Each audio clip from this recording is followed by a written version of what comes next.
Para menteri, wakil menteri, kepala badan, utusan khusus, dan staf khusus presiden dalam Kabinet Merah Putih akan mengikuti pembekalan di Kompleks Akmil Magelang, Jawa Tengah. Penampilan mereka tak terkecuali Wakil Presiden Gibran Rakabuming Raka pun turut disorot. Sejak keberangkatan, pejabat negara yang ikut pembekalan turut mengabadikan momen mereka saat berada di pesawat Hercules. Para menteri duduk berjejer di kursi panjang yang disusun berhadapan di dalam pesawat milik TNI AU yang dibeli tahun 2023 ini. Saat ini pun Presiden Prabowo Subianto dan sejumlah menteri sudah berada di Kompleks Akademi Militer sejak Kamis 24 Oktober sore. Hari ini Jumat pagi mereka akan memulai kegiatan pembekalan. Para menteri pun tampak sudah mengenakan seragam loreng.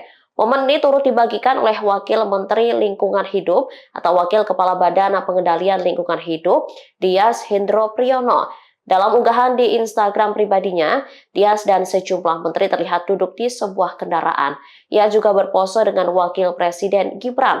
Gibran tampak tersenyum dengan mengenakan setelan seragam ala TNI. Diketahui pembekalan akan dilakukan pada Jumat hingga Minggu 25 hingga 27 Oktober 2024. Download Tribun X sekarang, menghadirkan lokal menjadi Indonesia.